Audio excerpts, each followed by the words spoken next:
بسم اللہ الرحمن الرحیم الحمد للہ رب العالمین والعاقبۃ للمتقین والجنۃ للمؤمنین والنار للملحدین والصلاۃ والسلام علی سید الانبیاء والمرسلین سیدنا و نبینا و شفیعنا ابی القاسم محمد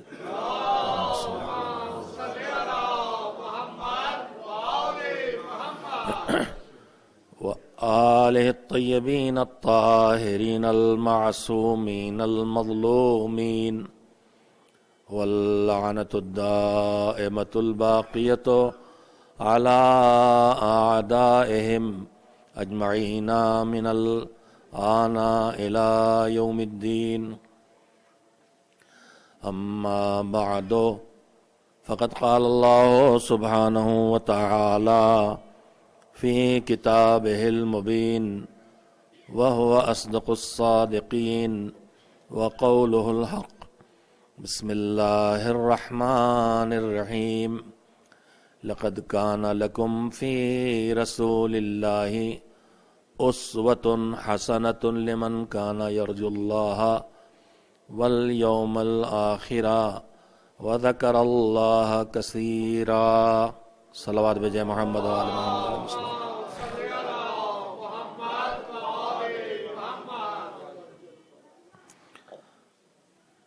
آپ حضرات کے سامنے سورہ احزاب کی 21ویں آیت ہے جس کی تلاوت کا شرف حاصل کیا ہے، جس میں پروردگار عالم نے صاحبان ایمان کو اپنا مخاطب قرار دیا ہے، غیر مومن کو اس لائق نہیں قرار دیا ہے کہ جو بات کہنے جا رہا ہے وہ غیر مومن سے کہے۔ اکثر میں نے آپ حضرات کی خدمت میں یہ جملہ کہا ہے کہ قرآن ہے تو سارے انسانوں کی ہدایت کی کتاب، لیکن قرآن میں اللہ ہر بات ہر انسان سے نہیں کہتا ہے، اور دین کے جو خالص پیغامات ہیں جن کا تعلق انسان کے اخلاقیات سے ہے یا اعمال انسانی سے تعلق ہے، اگر آپ غور کریں گے تو وہ آیتیں جن میں اخلاق کی تعلیم دے رہا ہے قرآن یا اعمال کے سلسلے میں رہنمائی کر رہا ہے، تمہیں کیا کرنا ہے یا کیا نہیں کرنا ہے، واجبات کو بتا رہا ہے، مستحبات کو بتا رہا ہے، یا جن چیزوں کو حرام کرتا ہے انہیں بتا رہا ہے، یا اخلاقیات کی تعلیم دے رہا ہے، مثلا غیبت سے منع کر رہا ہے، جھوٹ سے منع کر رہا ہے، تو اگر آپ غور کریں گے،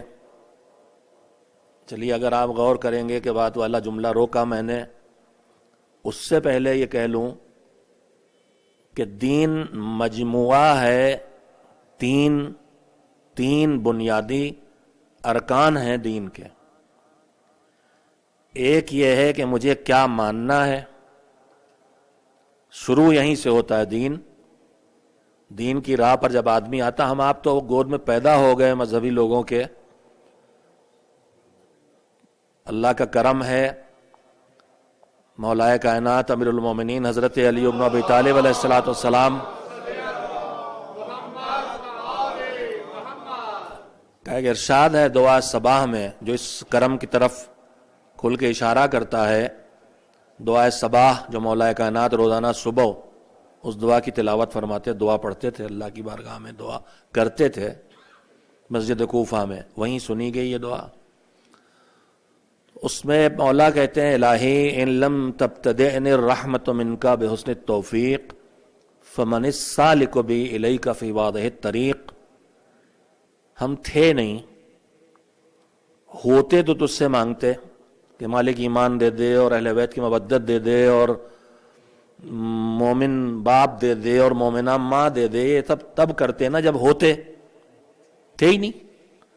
الہی ان لم تبتدین الرحمت منکا بحسن التوفیق فمن السالک بی الیک فی وعدہ الطریق. اے پروردگار، اگر تیری رحمت نے پہل کر کے میرے ساتھ توفیق کو شامل حال نہ کر دیا ہوتا، وہ حالات نہ فراہم کر دیے ہوتے جو ہدایت کی طرف لائیں، اور ان رکاوٹوں سے، ان چیزوں کو جو ہدایت کی طرف آنے میں رکاوٹ بننے والی تھی، ان سے بچا نہ لیا ہوتا.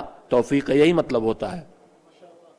توفیق کا مطلب ہوتا ہے کسی نیکی کے حالات فراہم کرنا، اور اس نیکی کے کرنے میں جو رکاوٹیں کھڑی ہونے والی ہیں ان سے بچانا. یہ ہے توفیق پروردگار.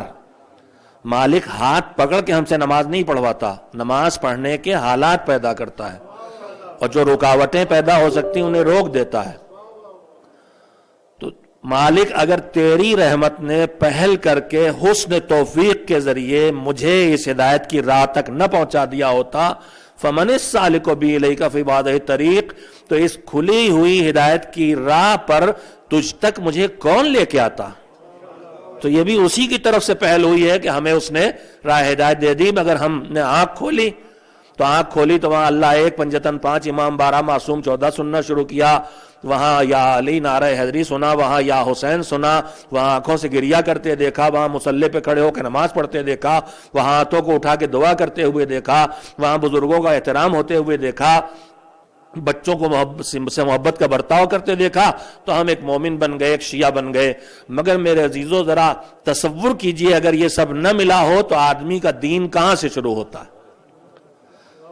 جسے نہیں ملا ہے وہ کہاں سے شروع کرے گا دین؟ وہ سب سے پہلے یہاں سے شروع کرتا ہے کہ کائنات خود بخود بن گئی ہے یا اسے کسی نے بنایا ہے. دین کی راہ پر جو بے دین ہے، جو کسی دین پہ ہے ہی نہیں، کچھ مرحلے اگر کوئی طے کر چکا ہے، چاہے وہ کافر ہی کیوں نہ ہو، اگر کسی دین کو مانتا ہے، ملحد نہیں ہے، ایتھیسٹ نہیں ہے، تو وہ کم سے کم کافر ہی کیوں نہ ہو، چاہے وہ ہندو ہو، بت پرست ہو، مگر وہ ایک مرحلہ طے کر چکا ہے. وہ یہ مانتا ہے کہ کائنات خود سے نہیں بنی ہے، اسے کسی نے بنایا ہے. لیکن جو یہاں بھی نہیں پہنچا، جو کہتا ہے جس کے پاس ابھی خدا ہے ہی نہیں، تو وہ یہاں سے دین کو شروع کرے گا کہ کائنات خود سے نہیں بنی، اس کو کسی نے بنایا ہے. پھر اور آگے بڑھے گا تو دیکھے گا اس کے بنانے والے 2 4 نہیں ہے، ایک ہے.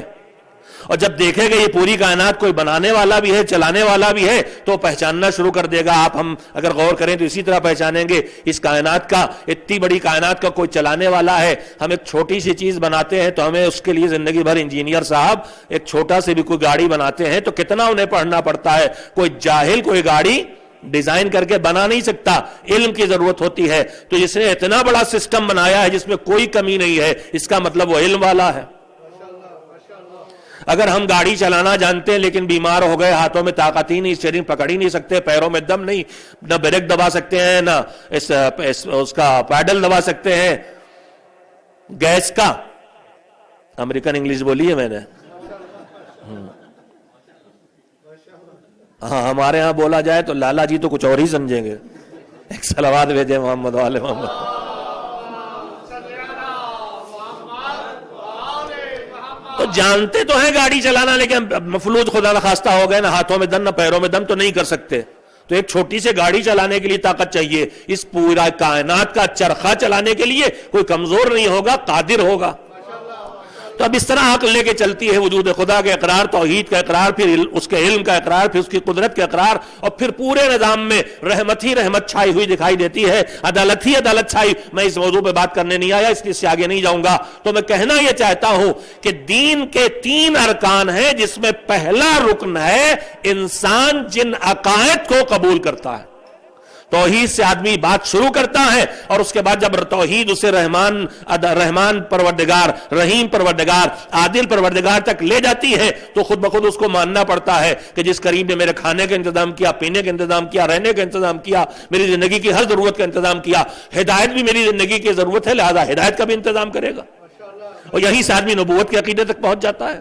نہ اس کے لیے کسی آیت کی ضرورت ہے، نہ کسی روایت کی. اور آیت و روایت سے نبوت ثابت ہی نہیں ہوگی، اس لیے کہ آیت تو تب آئے گی جب نبوت آ چکی ہو. تو عقل سے نبوت تک آئے گا، رسالت تک آئے گا، یہ عقل آئے گی تو نبوت کو پہچانے گی، وہ معصوم ہوگا، اللہ سے اس کا رابطہ ہوگا، وحی کے ذریعے ہوگا، وہ رابطہ اگر کتابی شکل میں آ جائے تو کتاب بن جائے گی، اس سے چھوٹا رابطہ جو ادھر سے خبریں آ رہی ہیں مختصر رہے تو صحیفہ بن جائے گا، تو اب کتاب پر بھی ایمان لے آئے گا، اگر آخری نبی تک پہنچ گئے تو آخری کتاب پر بھی ہم ایمان لے آئے، قرآن پہ آ گئے، اب جو قرآن پہ آ گئے تو پورے دین پہ آ گئے، قرآن ہم کو اب جہاں جہاں لے جائے گا جائیں گے، پیغمبر پہ آ گئے، قرآن پہ آ گئے تو پورے دین پہ آ گئے، یہ کہیں گے پیغمبر کہ میرے بعد 12 ہادی ہیں مجھے ماننا پڑے گا، ایسے میں یہ بتا دوں کہ جیسے یہ میری عقل ہدایت تک لے جاتی ہے مجھے، اسی طرح سے میری عقل ہی امامت تک مجھے لے جاتی ہے، اگر کوئی آیت نہ ہوتی قرآن میں امامت کے بارے میں، اگر کوئی روایت نہ ہوتی امامت کے بارے میں، تب بھی مجھے اسی طرح سے اقرار امامت کرنا پڑتا جیسے اس وقت کر رہا ہوں، جیسے میں نے نبوت کا اقرار کیا، آپ میں سب ایک ہیں، میں جو کہہ رہا ہوں اس سے مراد ہم سب نے جیسے نبوت اور رسالت کا اقرار کیا ہے، وہی دلیل جو نبوت اور رسالت کی ہے بالکل وہی دلیل امامت کی ہے، اس لیے کہ دلیل کیا ہے، وہ کریم ہے، وہ لطف والا ہے، وہ عدالت والا ہے، وہ رحمت والا ہے، لہذا اس نے ہماری ہر ضرورت کا انتظام کیا ہے، تو اگر ضرورت میں ہدایت ہے تو ہدایت کا انتظام اسے ہمیں کرنا، ہمارے لیے کرنا چاہیے، تو جب تک ہم ہیں تب تک سلسلہ ہدایت ہونا چاہیے، اگر نبوت ختم ہو گئی تو ختم ہو جائے، اس لیے کہ رسالت و نبوت کا کام تھا ادھر سے لانا، ادھر سے تو دین آ گیا پورا، غدیر کے میدان میں تکمیل کی صحت مل گئی، اب ادھر سے لانے کا کام باقی نہیں، مگر ہدایت کی ضرورت تو انسان کو باقی رہ گئی، تو نبوت ختم ہو جائے مگر ہدایت تو باقی رہے گی، اب اس ہدایت کی صورت کا نام ہے امامت، تو یہی عقل لے کے مجھے امامت تک جاتی، پھر باتیں سب رہ جائیں گی، مگر اب کہنے کا وقت آیا ہے تو کہہ ہی دینا چاہیے، اگرچہ میرے سامنے ماشاءاللہ سے وہ حضرات تشریف فرما ہے جو دین کی بنیادی عقائد کے سلسلے میں بالکل مطمئن ہے، تھوڑا بہت مجھے پتا ہے، تھوڑا بہت جو پریشانی کھڑی ہوتی ہے وہ عدالت الہیہ کے معاملے میں کھڑی ہوتی ہے، اور جن ذہنوں میں ایسے سوالات ہوں میں ان سے گزارش کروں گا، آپ کے درمیان ایک عالم دین ماشاءاللہ مستقل جوان عالم دین ہے جو ہر وقت پڑھتا رہتا ہے، جس کا میں چشمدید گواہ ہوں، چاند نکلنے میں 2 گواہوں کی ضرورت ہوتی ہے، لیکن ہر جگہ 2 گواہ ضروری نہیں ہے، بہت سی جگہوں پہ لکھا ہے کہ اگر آپ کو ایک گواہ کے بیان سے اطمینان ہو جائے تو ایک گواہ کافی ہے، خیر امامت، ابھی آج کی تاریخ ہمارے پیغمبر حضرت محمد مصطفیٰ صلی اللہ علیہ وسلم کی رحلت کی تاریخ تھی، اور آج ہی کی تاریخ ہمارے دوسرے امام حضرت حسن مجتبیٰ صلوات اللہ وسلامہ علیہ کی شہادت کی تاریخ تھی، اور کل کی آنے والی تاریخ بعض روایات کے مطابق ہمارے 8ویں امام حضرت علی رضا علیہ السلام کی شہادت کی تاریخ ہے،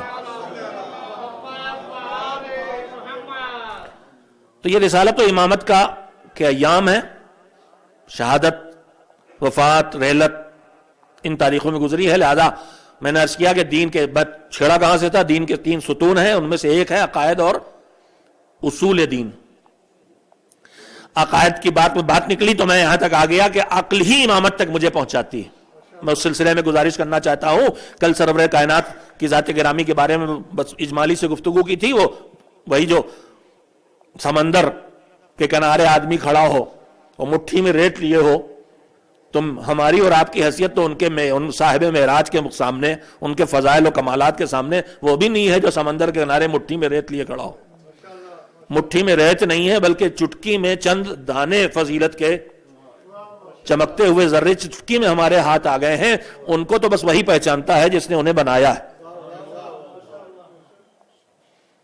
جس نے انہیں بنایا بس وہی پہچانتا، اس کے علاوہ ایک اور پہچانتا ہے جسے ان کے ساتھ ساتھ بنایا تھا، پیغمبر نے فرمایا، صادق و امین پیغمبر نے صادق و امین پیغمبر نے کہا تھا کہ مجھے کس نے پہچانا، بس 2 نے، ایک علی نے پہچانا، ایک خدا نے پہچانا، علی کو کس نے پہچانا، ایک خدا نے پہچانا، ایک نبی نے پہچانا، خدا کو کس نے پہچانا، ایک علی نے پہچانا، ایک نبی نے پہچانا، تو ان کو تو وہی جانتے ہیں، ہم تو اتنا ہی جانتے ہیں جیسے سمندر کے کنارے کھڑے ہوں، ریت کی چند ذرے چمکتی ہوئی ریت کے چند ذرے میری چٹکی میں ہو. مگر میرے عزیزوں اس میں سے جو پیغمبر گرامی کے بارے میں جو تھوڑا سے بھی پڑھے گا کہیں تو جو سب سے پہلی حقیقت سامنے آتی ہے وہ کیا ہے کہ 40 سال کی خاموشی کے بعد جب پیغمبر نے اعلان رسالت کیا ہے تو جو کھل کے اعلان کیا ہے عام لوگوں کے بیچ میں پہاڑی کی بلندی پہ جا کے, تو اس میں سب سے پہلا سوال یہی تو کیا تھا کہ تمہارے بیچ اتنے دنوں سے رہ رہا ہوں, تم نے مجھے کیسا پایا ہے؟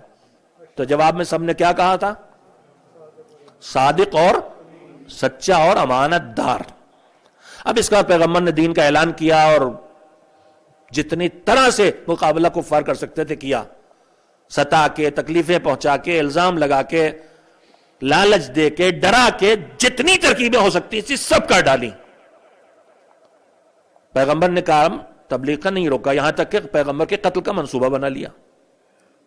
قتل کا منصوبہ جب بنا لیا تو مولا علی کو بلا کے پیغمبر نے پوری داستان میں سناؤں گا نہیں ورنہ سارا وقت اسی میں نکل جائے گا, میں خالی یاد دلانا چاہتا ہوں ہجرت. پیغمبر نے کہا میں جا رہا ہوں, تمہیں میرے بستر پہ سونا ہے. کیا خالی یہی ایک ڈیوٹی لگائی تھی حضور نے امیر المومنین کی؟ 2 ذمہ داریاں اور حوالے کر کے گئے تھے. ایک آج رات میرے بستر پہ سونا ہے, ایک دوسری ذمہ داری کیا تھی؟ امانتیں واپس کرنا ہے. ایک ذمہ داری اور تھی, میرے خواتین خاندان میں جو فاطمہ ہیں, فاطمائیں, ان 4 فاطماؤں کو لے کے آنا ہے. تو ایک ذمہ داری کیا سونپی تھی؟ امانتیں کس کی رکھی تھی جنہیں واپس کر کے جانا تھا؟ کفار کی نا. تو اس کا مطلب کیا ہوا کہ بعثت سے پہلے تو دنیا انہیں مانتی ہی تھی امین, مگر 13 برسوں میں دشمنوں کے درمیان رہ کے جنہوں نے ہر طرح انہیں مٹانے کی کوشش کی مگر ان کی امانت داری میں دشمن کو کوئی شبہ نہیں ہوا. تبھی تو امانتیں ان کے پاس آج بھی رکھی ہیں, ان کی امانت داری میں کوئی شبہ نہیں ہوا. تو دشمن بھی اپنے عمل سے پیغمبر کے امین ہونے کا اقرار کر رہا ہے. اب میں آپ سے ایک سوال کرنا چاہتا ہوں کہ میرے عزیزوں یہ بتائیے, یہ آپ کے ذریعے کسی اور سے سوال ہے. عربی میں ایک جو محاورہ بولا جاتا ہے کہ ایا کے آنی وسمعے یا جاری, مطلب بات تو یہاں دیوار میں اس پار کر رہے ہیں اس لیے کہ سیدھے اس پار والے سے بات کرنے کی, ہاں یہی اسی دیوار کی بات کر رہا ہوں جو ادھر ہے, اس پار والے سے کر رہے ہیں اس لیے کہ سیدھے اس پار والے سے بات کرنے کی ہمت نہیں, مگر اس پار والے سے جو کر رہے ہیں وہ اس کو نہیں سنا رہے ہیں, دیوار کے اس پار والے کو سنا رہے ہیں. کبھی کبھی دکھے دل بیچارے کچھ نہیں کر پاتے تو اپنی اولاد سے ہی کچھ نہ کچھ کہہ لیتے ہیں, زور زور سے کہتے ہیں تاکہ اس پار بھی چلی جائے, حالانکہ اس کا حشر معلوم ہے. ایک مرتبہ ایک بڑے ستائے ہوئے تھے, ایک دن ہاتھوں کو اٹھا کے دعا کرنے لگے, یا اللہ یا اللہ یا اللہ, یا تو مجھے موت دے دے, یا تو مجھے موت دے دے. تو ادھر سے آواز آئی اور یا, کہنا اور یا بھی مجھے موت دے دے. اب یہ دونوں طرف کے حالات ہوتے ہیں, کبھی ادھر کبھی ادھر, یہ تو خیر ایسی باتیں ہیں, لیکن میں بس اتنا کہنا چاہتا ہوں انشاءاللہ یہ جو بیچ میں دیوار ہے, جتنے ادھر بیٹھے ہیں جتنے ادھر بیٹھے ہیں, ان میں کوئی ایسا نہیں ہوگا. لیکن کبھی کبھی کچھ چیزیں ہم اپنے سماج سے, اپنی عادتوں سے, اپنے معاشرے سے لے کے چلے آتے ہیں. کبھی کبھی بعض مرد جو ہمارے زمینداری کے دور کے وڈیروں کے دور کی بعض عادتیں تھیں ستانے کی, ظلم کرنے کی, کمزور پر, دیکھیے ادھر سے خوشی کی آوازیں آ رہی. اور کبھی کبھی ہماری خواتین جن کے پاس جناب زلیخا کی گواہی موجود ہے, کبھی کبھی وہ خواتین جن کے لیے زلیخا نے کہا تھا ان کیدکن عظیم, تمہاری مکاری تو بہت بڑی ہے. عورت نے عورت کے لیے کہا تھا, دیکھیے کوئی ڈسکرمنیشن کی باتیں نہ ہو, یوسف نے نہیں کہا تھا. تو کبھی کبھی ہماری بعض خواتین میں باوجود کہ دین اور ایمان, اور توجہ دے بہت اہم بات معاشرے کی کہہ رہا ہوں, باوجود کہ ان کے ذہن اور زندگی پر دین اور ایمان کی حکومت ہوتی ہے, اور وہ دیندار ہیں, جو ادھر بیٹھے وہ بھی دیندار ہیں, جو ادھر بیٹھے وہ بھی دیندار ہیں, نمازی, روزے دار, حرام و حلال کا خیال رکھ کے زندگی بسر کرنے والے. لیکن کبھی کبھی ہم اپنی پچھلی عادتوں کی وجہ سے, کہیں مرد اپنی گھر کی خاتون کے ساتھ بدسلوکی کرتا ہے, کبھی عورت اپنے شوہر کو تنگ کرتی ہے. یہ گھر چھوٹا ہے، اس میں نہیں رہیں گے، اور میرے باپ کا گھر تو اتنا بڑا تھا، یہ گاڑی تم لائے ہو کہ کھچاڑا ہے، اور دیکھو فلاں کی بیوی تو ہر مجلس میں نیا جوڑا پہن کے آتی ہیں۔ جی محرم سے پہلے جتنی بکری ہوتی ہے عید سے کم نہیں ہوتی ہمارے ہاں۔ نہیں، بہت قیمتی باتیں کہہ رہا ہوں میں آپ سے میرے عزیزوں۔ معاشرے میں کبھی کبھی ہمیں پتہ ہی نہیں چلتا ہے کہ ہم پرانی گڑبڑی لے کے چلے آئے پاکستان سے، انڈیا سے، وہ عادتیں جو وہاں کی تھیں، کچھ زمینداری کے دور کی، کچھ نوابی کے دور کی، کچھ شاہی کے دور کی، کچھ انگریزوں کی غلامی کے دور کی، وہ سب اٹھا کے لے آئے۔ کبھی کبھی وہ رگ کہیں سے یہاں لا کے اس کو ہم نے کچلا ہے۔ ان مذہبی ماحول میں، مذہبی تعلیم میں، دیندار بننے کی کوشش میں، انقلاب اسلامی سے متاثر ہو کے یہ ساری چیزیں ہم نے اپنے بے دینی کو کچلا ہے اور دیندار بننے کی کوشش کی ہے، لیکن کبھی کبھی وہ پرانی رگیں اٹھ آتی ہیں۔ کبھی کہیں کوئی مرد اپنی بیوی پر تنگ کرتا دکھائی دیتا ہے، کبھی کہیں کوئی عورت اپنے شوہر کے ساتھ نادانستہ صحیح مگر کچلتی ہوئی دکھائی دیتی ہے۔ سرور کائنات کی وفات کی تاریخ ہے، انہی کا ارشاد سن لیجئے۔ حضور نے فرمایا کہ جنت اللہ، مشہور بات ہے، میں دیکھیے ایمان کی صفتوں میں جملے دہراتا رہتا ہوں۔ قرآن مجید ایک صفت بیان کرتا ہے مومن کی کہ مومن وہ ہے وَذَكِّرْ فَإِنَّ الذِّكْرَىٰ تَنفَعُ الْمُؤْمِنِينَ، سینکڑوں بار میں آپ کو خود یاد سنا چکا ہوں۔ قرآن مجید کہتا ہے کہ اچھی بات یاد دلاؤ، اچھی بات یاد دلانے کا فائدہ کسی کو پہنچے نہ پہنچے مومن کو ضرور پہنچتا ہے۔ سرور کائنات نے فرمایا جنت اس جگہ کا نام ہے۔ یہ بتائیے کہ جو فاصلوں کو ناپا جاتا ہے تو فاصلے ناپنے کے پیمانے کیا ہیں؟ کلومیٹر، میل، بڑا، اس کے بعد مجھے نہیں معلوم، ہوتے ہوں گے تو مجھے نہیں پتا ہے، ہوں گے تو مجھے مجلس کے بعد بتا بھی دیجیے گا تاکہ اگلی بار جب پڑھوں تو یہ بات میرے علم میں۔ میل و کلومیٹر، اس سے بڑا مجھے نہیں پتا۔ اب اسی کو پھر تولتے ہیں، اتنے لاکھ، اتنے ملین کلومیٹر۔ اس کے بعد جو پیمانہ بنایا گیا وہ کیا ہے؟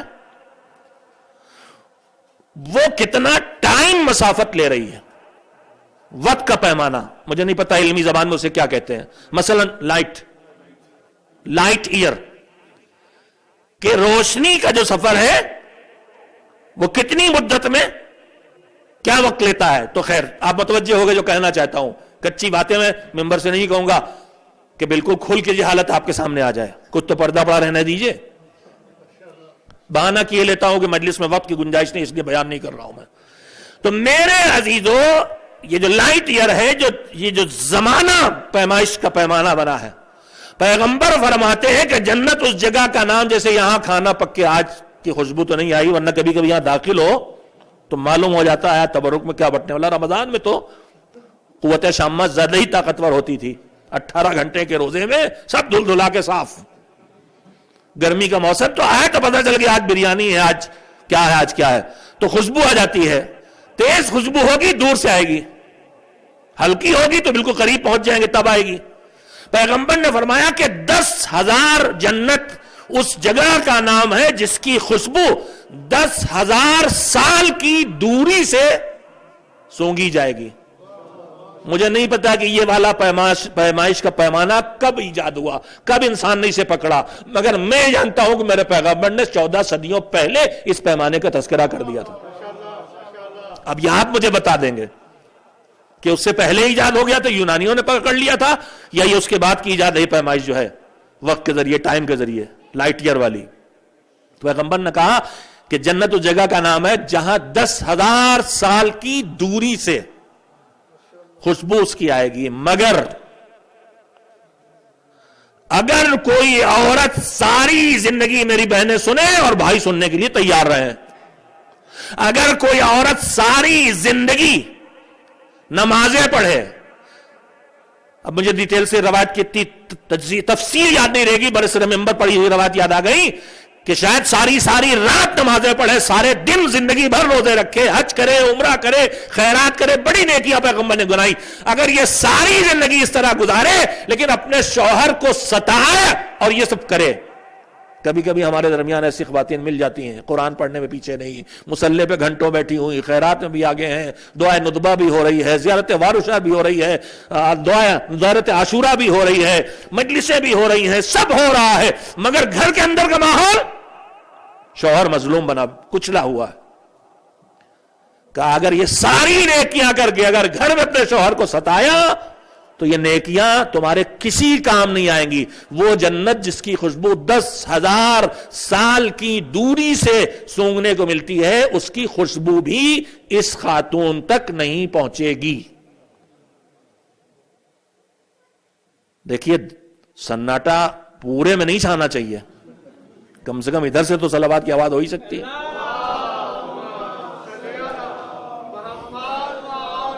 میں نے کہا تھا میری بہنیں سنیں اور میرے بھائی سننے کے لیے تیار رہیں. اس کے بعد پیغمبر نے فرمایا کہ اور اسی طرح اگر کوئی مرد یہی کرے، جیسے بیوی میاں کو ستا کے ایسے عبادت سے ساری کرتی رہے اور میاں کو تنگ رکھے تو خوشبو نہیں سنکھ پائے گی، ویسے اسی طرح سے اگر کوئی مرد اسی طرح سے اپنی بیوی کو ستائے، کچلے، اس کے حقوق ادا نہ کرے، تنگ کر کے رکھے، اور پھر نماز و روزہ جو گنایا بھی یہ سب کرے، تو وہ بھی اسی طرح سے جنت کی خوشبو نہیں پائے گا جس خوشبو کو 10,000 سال کے فاصلے سے محسوس کیا جا سکتا ہے. ایک صلوات اس لیے بھیجیں کہ اللہ ہم کو اس لعنت سے بچا کے رکھے.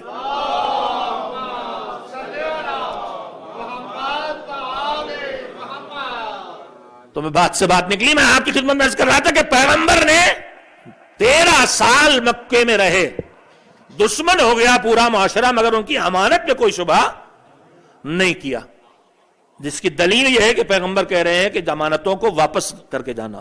اور کس کے حوالے کیا؟ جو 40 قبیلوں کی کھچی تلواروں میں رات میں چادر تان کے سو جائے، اس کو کیا ڈر ہے کہ کہتے کہ حضور یہ سب دشمن ہیں، کہاں آپ یہ میرے حوالے کر کے جا رہے گا. ٹھیک، جب وہی سنا تھا کہ لیٹ کے سو جاؤ تو سوال ایک ہی کیا تھا کہ میرے لیٹنے سے آپ کی جان بچ جائے گی کہ نہیں، اپنی کوئی فکر نہیں تھی.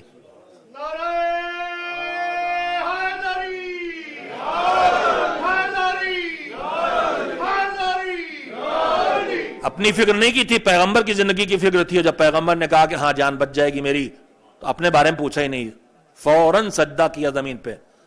تاریخ کہتی ہے یہ سجدہ شکر ہے، پہلا جو زمین پہ خاک پہ کیا گیا ہے. خاک پہ سجدہ شکر جو پہلا ہے وہ حیات پیغمبر کی بقا کی خوشخبری سننے پر امیر المومنین نے سجدہ کیا تھا. آج جو اس میں شریک ہیں جنہیں حیات پیغمبر کی حفاظت کی خوشی بھی ہے اور جو علی کے غلام ہیں، وہ آج بھی خاک پہ سجدہ کر کے بتاتے ہیں کہ ہم علی کے غلام ہیں اور ہم پیغمبر کے شہدائی ہیں. امانت حوالے کی پیغمبر کے حکم سے اگلے دن مسجد الحرام میں تشریف لائے امیر المومنین اور اعلان کیا جس کی جو امانت ہے آ کے لے جاؤ. میں کیا کروں، بہت وقت ختم ہو گیا، ہو جانے دیے، جہاں پہ وقت ختم ہوگا وہیں بات ختم کر دیں گے. یہ بتائیے کہ پیغمبر کی اور امیر المومنین کی عمر میں کتنا فاصلہ تھا؟ 30 سال بڑے تھے پیغمبر. اور ایک انسان کی ذمہ داری کی زندگی اسلام کی نگاہ میں کب سے شروع ہو جاتی ہے؟ 15 سال. مان لیجئے اگرچہ اسلام نے نظام بنایا، اس کا مطلب یہ ہے کہ ایک معتدل انسان اس عمر میں آتے آتے ذمہ داری اٹھانے کے لائق بن جاتا ہے. اب کہیں ہو سکتا نہ بنے، ایگزمپشنز ہر جگہ ہیں، لیکن عام طور پر پوری انسان میں عرب تو تھوڑا آگے ہی چلتے ہیں. عربوں کی جو صحت ہے اور جو ان کا ماحول ہے اس میں وہ زندگی کی راہ پر دوسری قوموں کے مقابلے میں آگے چلتے دکھائی دیتے ہیں، جلدی بڑے ہوتے ہیں. تو مانے لیتا ہو چلیے 15 سال کی عمر میں نہ صحیح تو 18 سال کے ہو گئے ہوں گے پیغمبر، تب سے امانتیں رکھوانا شروع کر دی ہوں گے. کفار نے 20 سال کے ہو گئے ہوں گے امانتیں. تو علی کی پیدائش سے پہلے بھی امانتیں کچھ رکھوائی ہوں گی کہ نہیں؟ کچھ امانتیں جو پیغمبر کے پاس ہیں جو کہہ رہے ہیں واپس کر جاؤ، ان میں وہ امانتیں بھی ہو سکتی ہیں جو علی کے پیدائش سے پہلے کی ہوں، کچھ وہ بھی ہو سکتی ہیں جو علی کی بالکل بچپن کی ہوں. تو جو علی کے پیدائش سے پہلے کی ہیں یا ان کے بالکل بچپن کی ہیں تو امانت تو اس وقت پیغمبر ہی نے لی اور رکھ دی. لی اور رکھ دی تو پیغمبر ہی کو تو پتا ہے کہ کس کی امانت ہے. اب علی کے حوالے کر کے گئے، علی نے امانتیں واپس کی. کوئی ایک تاریخ جو جھوٹ سچ ہر جگہ ہے نکالنے کی کوشش کرتی ہے، نہ لکھ سکی کہ کوئی امانت کہیں بدل گئی. اگر کوئی امانت کسی کے ہاتھ میں گئی ہوتی تو کوئی تو لکھ مارتا کہ دیکھو علی علم والے نہیں تھے، امانت بدل گئی. تو میرے عزیزوں مجھے کہنے دو، ان امانتوں کا نہ بدلنا بتاتا ہے کہ جو علم نبی کے پاس تھا وہی علم علی کے پاس بھی تھا.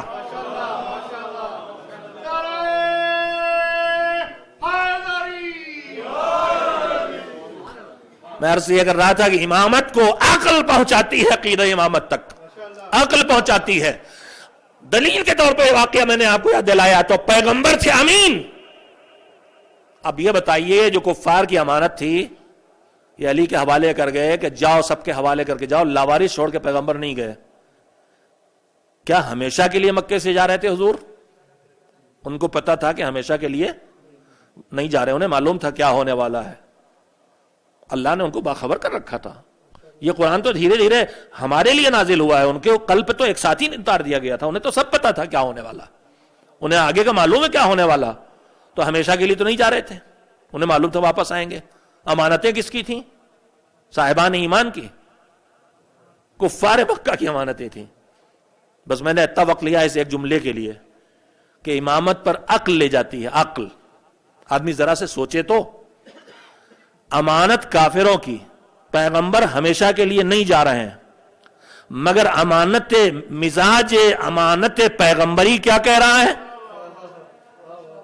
کہ تھوڑی سی مدت کے لیے بھی جا رہے ہیں. امانت کافروں ہی کی صحیح مگر لاوارث چھوڑ کے نہیں جا رہے ہیں. تو جو اتنا امین ہو کہ چھوٹی سی مدت کے لیے بھی جائے تو کفار کی امانت کو لاوارث نہ چھوڑ کے جائے، وہ ہمیشہ کے لیے دنیا سے رخصت ہو اور اللہ کی امانت اسلام کو لاوارث چھوڑ کے چلا جائے.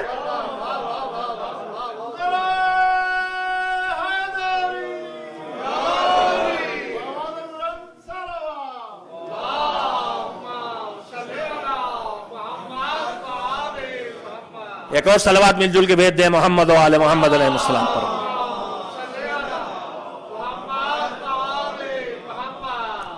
تو میں نے عزیزو بات یہاں سے شروع کی تھی کہ جو آیت میں نے پڑھی تھی میں نے عرض کیا تھا کہ ہدایت پورا سب کی ہدایت کے لیے قرآن آیا، لیکن ہر بات ہر ایک سے نہیں کہتا. دین کے 3 حصے، دین پہنچانے آیا، مگر دین کا ایک حصہ ہے اصول دین اور عقائد، کیا ماننا ہے. تو یہ تو یہیں سے بسم اللہ ہی ہوتی ہے. تو یہ جب ان سے متعلق کوئی بات آئے گی، اللہ ہے کہ نہیں ہے تو ایک ہے کہ کئی ہیں، خالق ایک ہے کہ نہیں ہے، خالق کئی ہے کہ ایک ہے، رازق کئی ہے کہ ایک ہے، یہ جو اتنی چیزیں ہیں، اصول دین سے نبی ہے کہ نہیں ہے، اللہ کی کتاب قرآن ہے کہ نہیں ہے، قیامت آئے گی کہ نہیں آئے گی، یہ ساری چیزیں تو سارے انسانوں کو پہنچانا ہے. تو جب اصول دین اور عقائد سے متعلق گفتگو کرتا ہے اللہ قرآن میں تو وہ سب انسانوں سے بات کرتا ہے.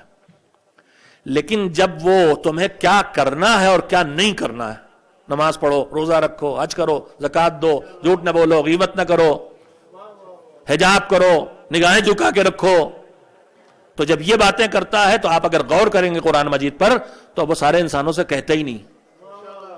جو اسے مانتے نہیں ان سے کہہ کے کیا کرے گا؟ انہی سے تو کہے گا جو اسے مانتے ہیں. تو ان جگہوں پہ آ کے وہ صرف صاحبان ایمان سے باتیں کرتا ہے. یعنی اس لائق اللہ کی ذات کو مانا ہے، اب اس لائق ہوئے ہو کہ اللہ کی بات کو مانو. لہذا وہ اپنی باتیں صرف ان سے کہتا ہے جو اس کو مان چکے ہیں. صاحبان ایمان سے احکام عملی جو ہماری زندگی سے تعلق رکھتے ہیں، کیا کریں کیا نہ کریں، کیا اچھا کیا برا، یہ صرف ایمان والوں سے حکم دیتا ہے. کبھی کسی کافر سے نماز پڑھنے کے لیے نہیں کہتا، مانتے ہی نہیں اللہ کو، کیوں پڑھے گا نماز. کبھی کسی کافر سے روزہ نہیں کہتا، کسی سے کافر سے نہیں کہتا کہ سود مت کھاؤ، ایمان والوں سے کہتا. کسی کافر سے نہیں کہتا کہ حجاب کرو، کسی کافرہ سے، مومنہ سے کہتا حجاب کرو. تو میرے عزیزو اب ہمیں بھی سوچنا چاہیے کہ جب اس نے اس دنیا میں اکثریت کو نالائق قرار دے کے ہمیں لائق بندہ مانا ہے تو کچھ ہم اپنی لیاقت بھی تو دکھائیں. اگر ایک انسان کے کئی بیٹے بیٹیاں ہوں اور ان میں کوئی اسے کام ہو اور باقی کو چھوڑ کے کسی ایک سے کہے تو اس ایک کو تو خالی اسی خوشی میں یہ کام کر دینا چاہیے کہ اور سب کو چھوڑ کے میرے ابا مجھ سے کہہ رہے ہیں. اور اس کی طرف ہمارے ائمہ نے متوجہ کیا ہم کو. چھٹے امام کا ایک ارشاد ہے روزے کے سلسلے میں، جو روزے کی آیت آئی یا الذین آمنوا کتب علیکم الصیام کما کتب علی الذین من قبلکم، اے ایمان والو تمہارے اوپر روزے رکھے گئے جیسے تم سے پہلے والوں پہ رکھے گئے. تو امام نے فرمایا کہ اس ندا میں، اس صدا میں جو اللہ پکار رہا، کیسے پکار رہا؟ جیسے ہم کبھی کبھی پکارتے ہیں میرا بیٹا ہے جعفر، کاظم، اصلی نام لے رہا ہوں. اللہ نے ترتیب سے دیا تو میں نے ترتیبی سے نام رکھ دیا. لیکن جب کبھی مجھے ذرا پیار آتا ہے تو میں کیا کہتا ہوں، آپ کیا کہتے ہیں؟ میرے بیٹے، میرے لال.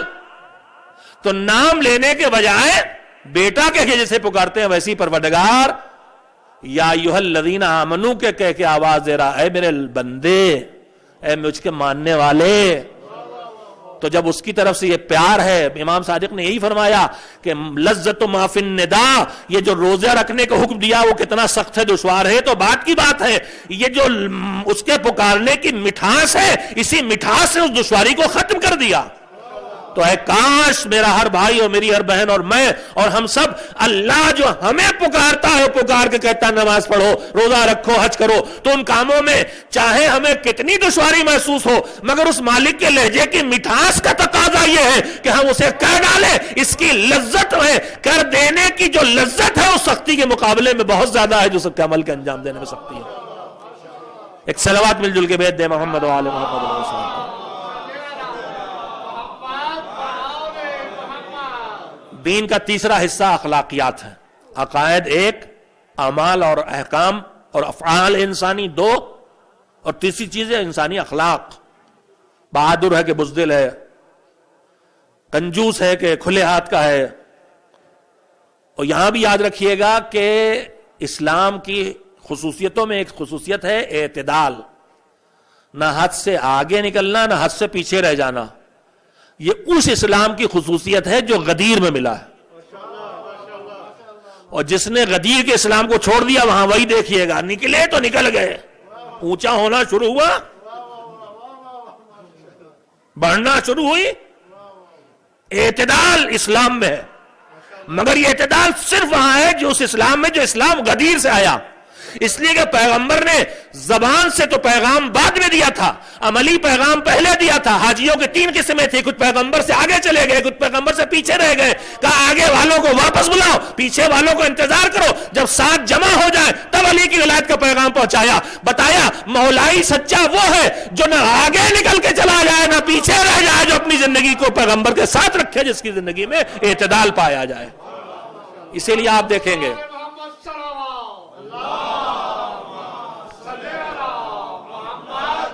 اسلام کا خصوصیت ہے کہ اعتدال ہے.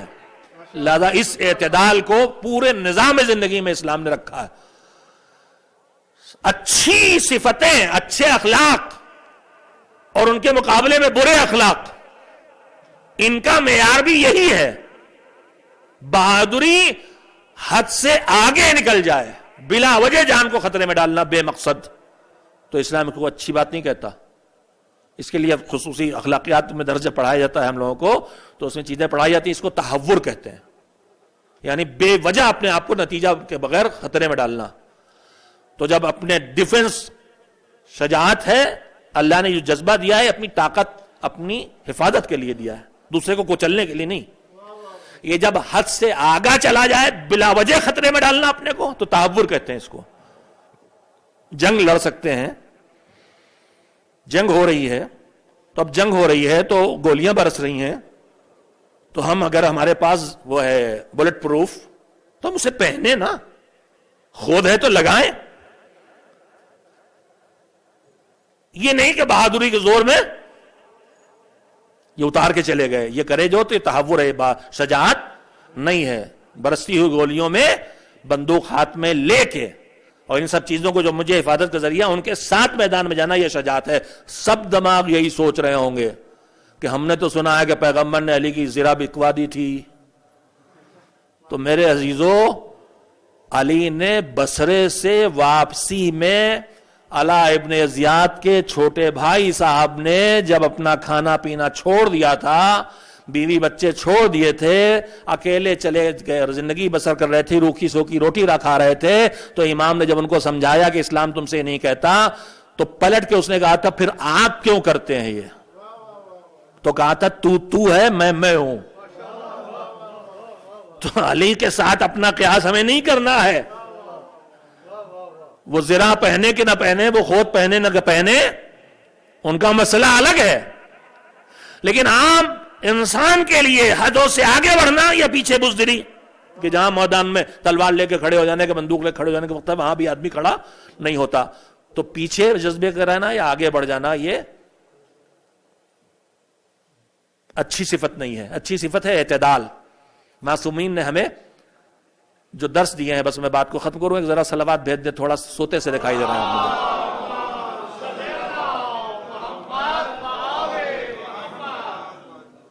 نہیں، مجھے یا تو میری سماعت کمزور ہو گئی یا کچھ ہے، پیچھے سے تو بالکل آواز ہی نہیں آئی۔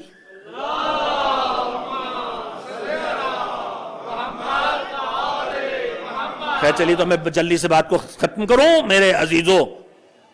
اتنی دیر کی گفتگو کے بعد جو میں کہنا چاہتا ہوں کہ پروردگار عالم نے یہ حکم جو دیا ہے کہ تمہارے لیے آئیڈیل ہے پیغمبر گرامی کی ذات، یہ حکم کفار کو نہیں دیا ہے، منافقین سے نہیں کہا ہے، ان کو نہیں کہا، وہ اس لائق ابھی بنے ہی نہیں، ابھی انہوں نے اپنے کو اس قابل بنایا ہی نہیں ہے کہ یہاں پہ پہنچے ہیں۔ یہ انہوں نے خالی ایمان والوں سے کہا ہے جو عقائد کی منزلوں میں آ گئے وہاں جہاں ایک انسان کو آنا چاہیے۔ اب اسے اعمال کی زندگی میں آگے بڑھنا ہے، اخلاقیات میں آگے بڑھنا ہے، تو اس کے لیے پیغمبر کی ذات آئیڈیل ہے۔ میں نے کل کہا تھا کہ ہر انسان کی زندگی کے ہر پہلو کے لیے پیغمبر کی زندگی کا ہر لمحہ آئیڈیل ہے۔ نہ ہم اپنی زندگی کو دو حصوں میں تقسیم کر سکتے ہیں کہ یہ دین والا پورشن ہے اور یہ ہمارا پرسنل پورشن ہے۔ ہمارا کوئی پرسنل پورشن نہیں، چاہے ہم اپنے بیڈ روم میں ہوں، چاہے ہم اپنے ڈرائنگ روم میں ہوں، چاہے ہم اپنے کاروبار کے میز پہ ہوں، چاہے ہم ہوائی جہاز میں ہوں، چاہے بیل گاڑی پہ ہوں، چاہے بیوی بچوں کے ساتھ ہوں، چاہے دشمنوں کے ساتھ ہوں۔ میری زندگی کا کوئی ایسا پورشن نہیں ہے جسے ہم کہیں یہ میرا پرسنل پورشن ہے، اس میں پیغمبر ہمارے لیے نمونہ عمل نہیں ہے۔ آیت مطلق ہے، اطلاق ہے آیت میں، ایک گاڑا سے لفظ آپ لیں۔ جو دلیلیں قائم کی جاتی ہیں ان میں سے ایک چیز ہوتی ہے آیت کا اطلاق، یعنی آیت نے کوئی شرط نہیں لگائی اس حکم میں۔ لقد کان لکم، تمہارے لیے، تم چاہے جوان ہو چاہے بوڑھے، چاہے کم نوجوان ہو چاہے ادھیڑ، چاہے مرد ہو چاہے عورت، چاہے غریب ہو چاہے امیر، چاہے پڑھے لکھے ہو چاہے جاہل، تم چاہے تمہارا خیال ہے، چاہے تم اپنے، میں بار بار اس لفظ کو بار بار نہیں کہنا چاہتا لیکن پھر کہوں گا، چاہے تم اپنے بیڈ روم میں ہو چاہے دسترخوان پہ، چاہے تم اپنے گھر میں ہو چاہے بازار میں، چاہے تم کاروبار کر رہے ہو چاہے تم سیاست کر رہے ہو، چاہے تم نوکری کر رہے ہو چاہے تم بیکار ہو، تمہاری سب کی، تم میں سے ہر ایک کی زندگی کے ہر لمحے کے لیے پیغمبر کی زندگی آئیڈیل ہے۔ اور یہ آئیڈیل ان کی زندگی کا بھی ہر پہلو ہے، ان کی زندگی کے بھی دو حصے نہیں ہے کہ یہ پیغمبرانہ زندگی ہے اور یہ ذاتی زندگی، جس پر میں آپ سے بات کر چکا۔ آج جو آیت کا ایک اور پیغام کہ ہم سب کو حکم دیا گیا آئیڈیل بنائیں، مگر ہم آئیڈیل نہیں بنا پاتے، ہماری زندگی ان کے معصومین کی زندگی سے الگ چلی جاتی۔ کل میں نے آپ کی خدمت میں کہا تھا کہ یہاں جو پیغمبر رسول اللہ کا لفظ آیا ہے اس سے صرف محمد اول مراد نہیں ہے، تفسیروں میں جائیے گا تو کلنا محمد کا جو ارشاد ہے، یعنی 14 کے 14 معصوم ہمارے لیے نمونہ عمل ہے۔ فی الحال میں اس موضوع پر گفتگو نہ ضرورت محسوس کرتا ہوں اور نہ اس وقت گنجائش ہے۔ تو ہمارے لیے 14 معصوم نمونہ عمل ہے، یعنی جس دن سے پیغمبر کی بعثت ہوئی، بعثت کے بعد وفات کب ہوئی آپ کی؟ کتنے سال زندہ رہے؟ 23 سال۔ 23 سال پیغمبر کی زندگی، البتہ اس میں 13 سال مکے والے نکل جاتے ہیں۔ کیوں نکل جاتے ہیں؟ اس سے کہ مکے میں کوئی ایسی آیت آئی ہی نہیں جس میں کسی عمل کا حکم دیا گیا ہو۔ تو آئیڈیل تو تب ہوں گے جب کچھ کریں۔ نماز کا حکم آیا ہوتا مکے میں تو آئیڈیل بنتے ہیں نماز پڑھنے کے لیے، مدینے میں آئے گا روزے کا حکم، مدینے میں زکوٰۃ کا حکم، جہاد کا حکم، سارے احکام۔ تو پیغمبر کی حقیقتاً جو 23 سالہ زندگی ہے، پیغمبرانہ زندگی بعثت کے بعد کی، اس میں بھی 13 سال توجہ دیں گے، قیمتی سی بات میں نے مختصر سی جملوں میں کہہ دی، اس میں 13 سال تو پیغمبر کے نکل گئے، وہ 40 سال سکوت کے اور 13 سال تبلیغ عقائد کے۔ ادھر سے احکام آئے نہیں کہ اب پیغمبر کر کے دکھاتے، لوگ دیتے ایسے کرنا ایسے کرنا۔ آئیڈیل کا مطلب یہی کہ جو کرے جیسے ویسے ہم کریں۔ تو بچی پیغمبر کی 10 سال کی زندگی صرف۔ ایک قیمتی جملہ آپ سے کہہ رہا ہوں، اگر اہل بیت کا دامن نہ تھامے کوئی جو ہے دنیا میں مسلمان، تو ان کے لیے صرف پیغمبر کی حیات کے 10 سال ملتے ہیں دین کے احکام پر عمل کرنے کے نمونے کے طور پر۔ لیکن اگر اہل بیت کا دامن تھام لے تو 11 ہجری میں پیغمبر کی آنکھیں بند ہونے کے بعد 260 ہجری تک ایک محمد موجود ہے، آئیڈیل موجود ہے۔ غربت کا دور ہو تو ایسے زندگی بسر کرنا ہے، دولت آ جائے تو ایسے زندگی بسر کرنا ہے، حکومت ظالم ہو تو ایسے جینا ہے، حکومت تمہارے ہاتھوں میں آ جائے تو کیا کرنا. ہر طرح کی زندگی کا آئیڈیل پیغمبر کی 10 سال کی زندگی غربت میں گزری، جنگوں میں گزری، تو خاص اوقات میں خاص حالات کا آئیڈیل تو آ جائے گا سب کے پاس. لیکن جیسے 260 برسوں میں ہر طرح کے حالات سے امت گزر گئی، تو ہر طرح کے حالات میں زندگی کیسے بسر کرنا ہے، یہ نمونہ ہمارے سامنے آیا. کن کے سامنے؟ جنہوں نے دامن اہل بیت کو تھاما ہے. یہ خود ایک بہت بڑا شرف ہے. اسی لیے آپ دیکھیں گے کہ جو اہل بیت سے وابستہ نہیں ہوئے، وہاں دین ایک ہے مگر مصلی کئی ہیں، نماز کے طریقے الگ الگ ہیں، لیکن یہ 12 کے ماننے والے ہیں، لیکن چونکہ یہ سب کے سب محمد ہیں، لہذا ان کے 12 کو ماننے کے باوجود بھی ان کا مصلی ایک ہے، ان کا نماز کا طریقہ ایک ہے. اس لیے کہ ان کو ایک لمبی مدت تک آئیڈیل ملتے رہے جنہوں نے ان کو پختہ کر دیا، پختہ ہو گئے. ورنہ پیغمبر کے وفات کے بعد نماز کیسے بدلی گئی. جب جناب امیر المومنین نے نماز پڑھائی تو کسی بوڑھے نے کہا ہی تھا کہ آج تو رسول اللہ کی نماز یاد آ گئی. تو کتنی جلدی بھول گئے تھے. تو 10 سال کی سکھائی میں یہی ہونے والا تھا، بھول گئے تھے. مگر 260 سال میں اتنا پکا کر دیا کہ اب 1400 برس ہو گئے ہیں. اہل بیت والا چاہے افریقہ میں کھڑا ہو، چاہے امریکہ میں کھڑا ہو، چاہے کینیڈا میں ہو، چاہے India, Pakistan, Sri Lanka, Malaysia, Singapore, چین میں ہو، جہاں نماز پڑھنے کے لیے کھڑا ہوگا ایک طرح سے کھڑا ہوگا. نہ مصلی الگ الگ ہوں گے، نہ دین پر عمل کے طریقے الگ الگ ہوں گے. ایک صلوات مل جل کے بھیج دے محمد و آل محمد. بس آخری بات کہ ان کی زندگی، جو معصومین کی زندگی ہمارے لیے آئیڈیل ہے، میں آپ سے بھی معذرت خواہ ہوں اور معصومین سے بھی معذرت خواہ ہوں کہ جن کی شہادت کی تاریخیں تھیں. میں خصوصیت سے اپنے 8ویں امام اور دوسرے امام کے تذکرے کچھ کرنا چاہتا تھا، لیکن خطیب جب ممبر پہ آتا ہے تو بہت سی چیزیں وہ اپنے اندازے سے کہنا سوچ کے آتا ہے، لیکن ان تک نہیں پہنچ پاتا ہے. لیکن بہرحال میں نے جو آپ کو وقت لیا ہے وہ ضائع نہیں کیا. خصوصیت کے ساتھ ان معصومین کا تذکرہ نہیں کر سکا، اس کے لیے میں ان سے بھی معذرت، ان کی بارگاہ میں معافی کا طلبگار ہوں. لیکن میں نے ان کی بات پہنچانے کی کوشش کی ہے. انہیں اس کی فکر نہیں ہے کہ ان کی ذات کا تذکرہ ہوا کہ نہیں ہوا، انہیں تو یہ فکر ہے کہ تم نے ہماری بات پہنچائی ہے کہ نہیں. انہوں نے یہی کہا تھا تمہارا کام ہماری بات پہنچانا ہے. تو انشاءاللہ میں نے ان کی بات پہنچانے کی کوشش کی ہے، اور انشاءاللہ آپ نے ان کی بات کو سمجھنے کی کوشش کی ہے، سننے کی کوشش کی، اور انشاءاللہ ہم سب مل کے اس پر عمل کرنے کی کوشش بھی کریں گے. آج میں نے جتنی باتیں کہی ان میں سے کم ایک بات کو تو ہم یہاں سے لے کے اٹھیں کہ ہمیں اپنی زندگی کا جائزہ لینا ہے کہ ہم نمازیں پڑھ رہے ہیں، ہم روزے رکھ رہے ہیں، ہم عزاداری کر رہے ہیں، ہم مومن ہونے کی حیثیت سے جو ممکن ہے زندگی بسر کر رہے ہیں. لیکن یہ سب کچھ کرتے ہوئے کہیں ایسا تو نہیں ہے کہ ہمارے گھر میں ہماری بیوی ہم سے کچل کے زندگی بسر کر رہی ہے، اور کہیں ایسا تو نہیں میری بہن سوچے کہ میری فرمائشوں سے، میری شکایتوں سے میرے شوہر کا جینا تو دوبھر نہیں ہے. کہیں ایسا تو نہیں ہے کہ ہم کسی طرح کا نفسیاتی دباؤ ایک دوسرے پہ ڈال لیں. یہ نہ ہو. اس لیے کہ اگر یہ ہوا تو پیغمبر کا ارشاد صادق و امین پیغمبر تھا کہ باقی محنتیں تمہاری بیکار جائیں گی.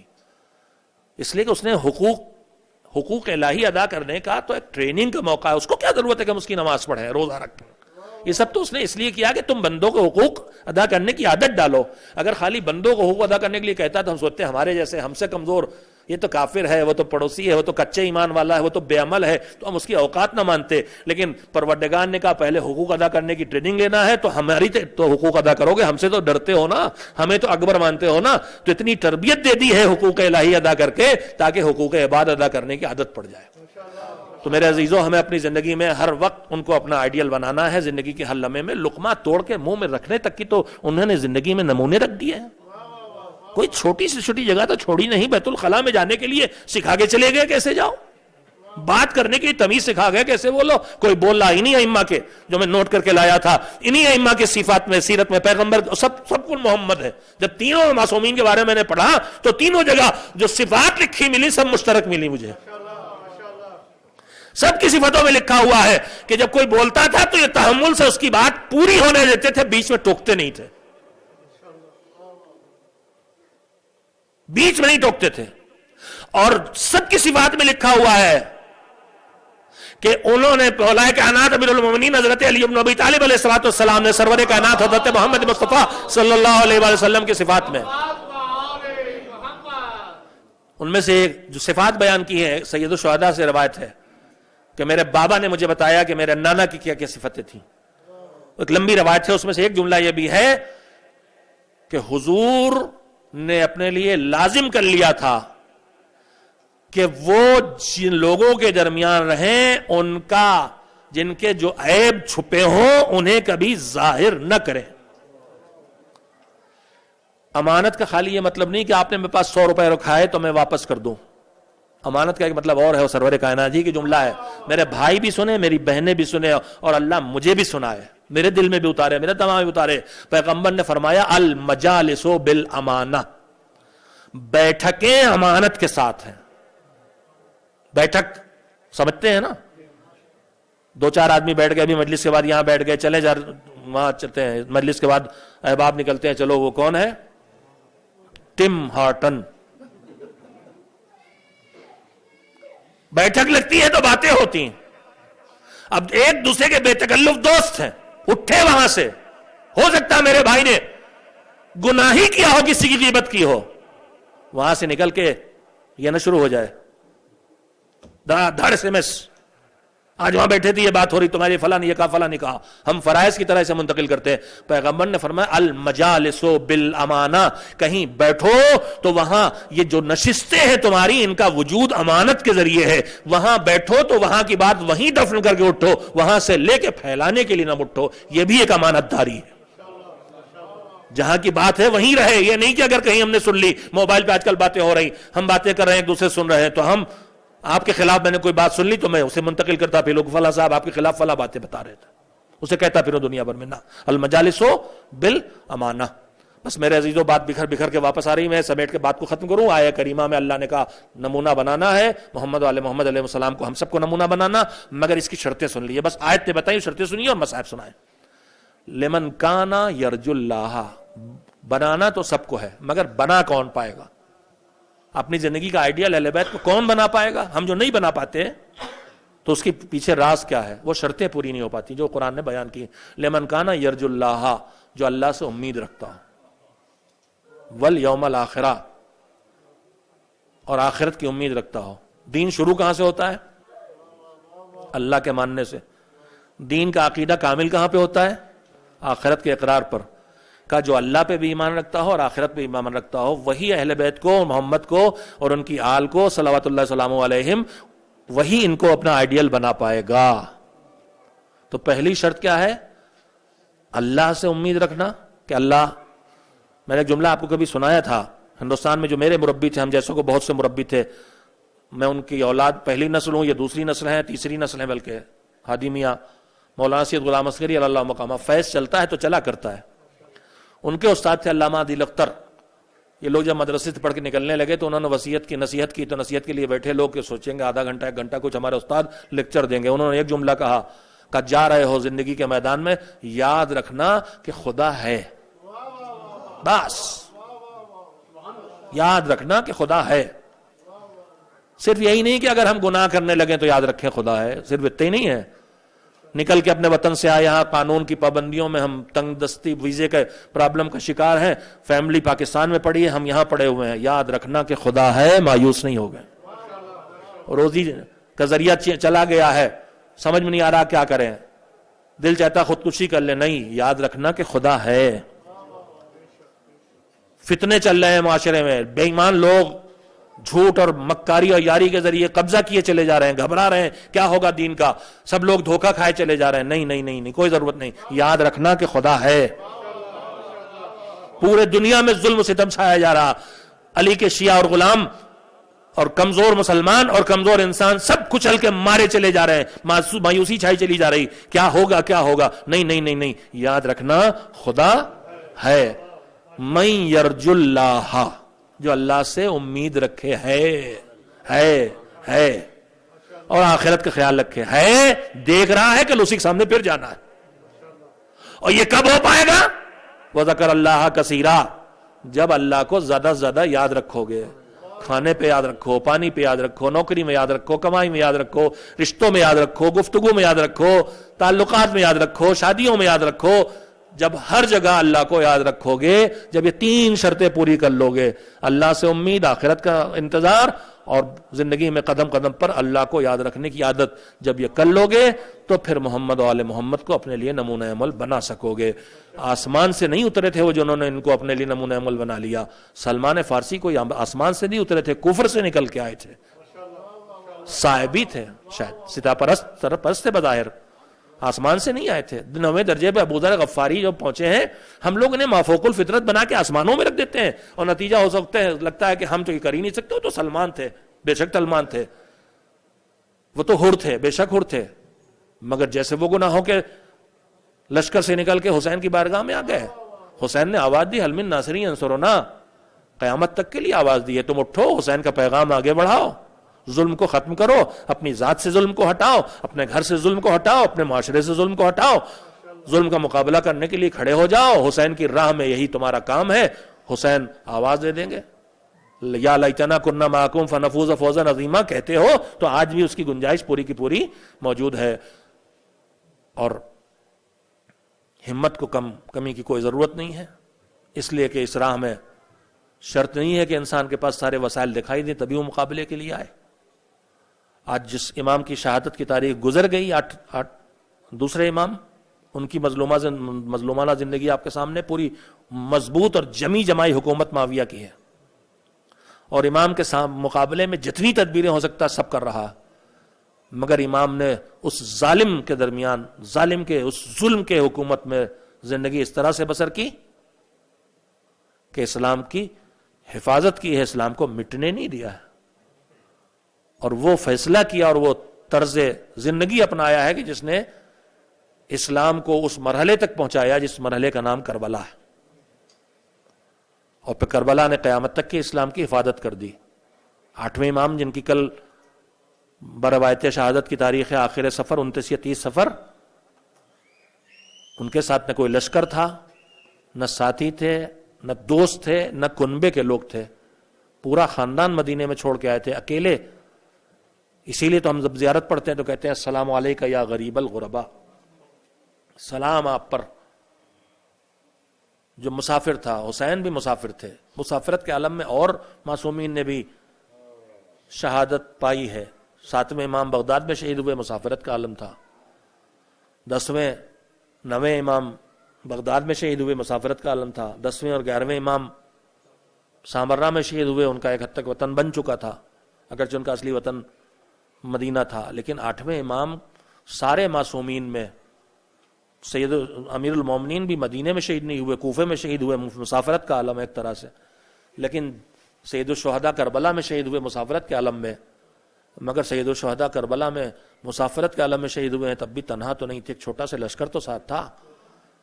قوت بازو عباس تو تھے, جوان گود کا پالا ہوا وقت کا مجاہد علی اکبر تو تھا, عباس کی جیسی شجاعت رکھنے والی بہن زینب تو تھی.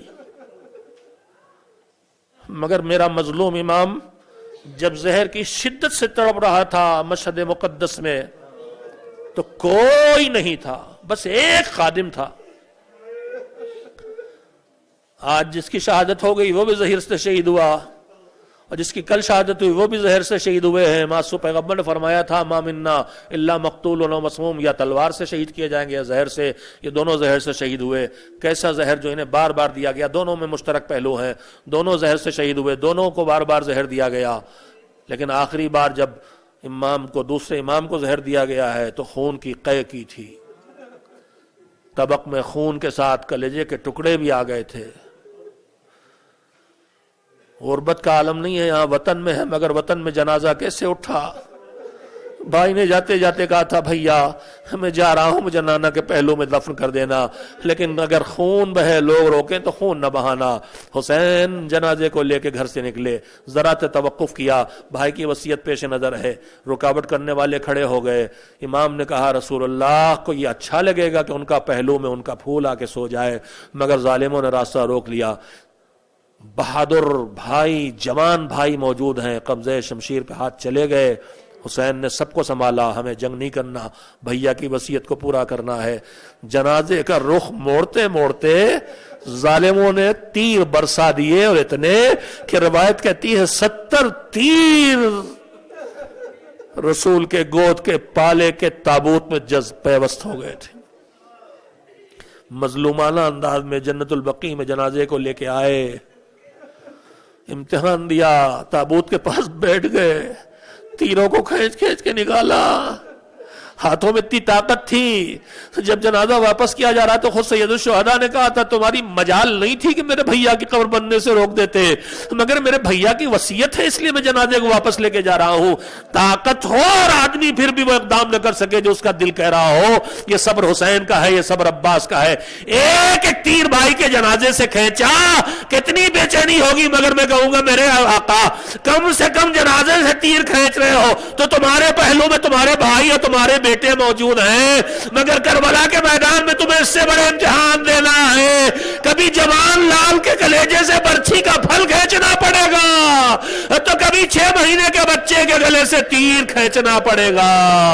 اجرکم اللہ. یہ تو ایک مظلوم تھا جس نے زہر کھایا, خون اگلا, مگر کنبے کے درمیان دم توڑا, وصیتیں کر کے رخصت ہوا, دفن نہ ہو سکا وہاں مگر ماں کا پہلو مل گیا. خاندان نے جنازے کو کہنا دیا, مگر دوسرا مظلوم جو انہی کا پوتا ہے زہر سے زہر انگور میں دیا گیا. خادم سے کہہ کے گئے تھے دربار سے واپس پلٹے, اگر سر پہ ردا نہ ہو تو سمجھنا خیر ہے مجھ سے باتیں کرنا, لیکن سر پہ اگر چادر پڑی ہو تو سمجھ لینا اب تمہارا ایمان دنیا سے رخصت ہو جائے گا. میں حجرے میں چلے جاؤں گا, دروازے میں بیٹھ جانا, کسی کو نہ آنے دینا. اب اسل کہتے ہیں میں بیٹھ گیا انتظار میں دعا کرتے ہوئے, میرے مولا کو زندگی دے, میرے مولا کو زندگی دے, مگر کہاں دعا پوری ہوئی. سر پہ ردا ڈالے, مظلوم آیا, بدن کانپتا ہوا, بدن میں لرزا, کہے پیر کانپتے ہوئے, زہر اتنا شدید, بستر پہ آ کے لیٹ گئے. ایک ننھا سے بچہ آیا, روکا, مسلط نے اندر سے آواز آئی آنے دو, پھر بلایا, دیکھا ننھا سا بیٹا باپ کے سینے پہ سر رکھے ہیں, امام تقی سے ران و ریاض امام کر رہے ہیں. بچے کی نگاہوں کے سامنے باپ نے دم توڑ دیا. میں تعزیت دیتے ہوئے کہوں گا میرے نوے امام اکیلے ہیں آپ, اماں بھی ہیں, عائزہ بھی ہیں, مگر آپ باپ کے جنازے پہ تنہا, مگر کوئی ایسا ظالم تو نہیں جو باپ کے سینے پہ کھڑا ہو, کوئی گلے پہ خنجر تو نہیں چلا رہا. ارے کربلا میں ایک بہن اس منظر کو دور سے دیکھ رہی تھی, اور ایک بیٹی جب نکلی باپ کو ڈھونڈتی ہوئی تو نشیب میں کچلی ہوئی لاش ملی تھی, سرو تن میں جدائی ہو چکی تھی. پہچانا کیسے؟ آواز آئی تھی بلیا بلیا الیہ الیہ, بیٹا سکینہ آ جاؤ, باپ یہاں ہے. بے سر کے جنازے پہ بیٹی نے گرا دیا.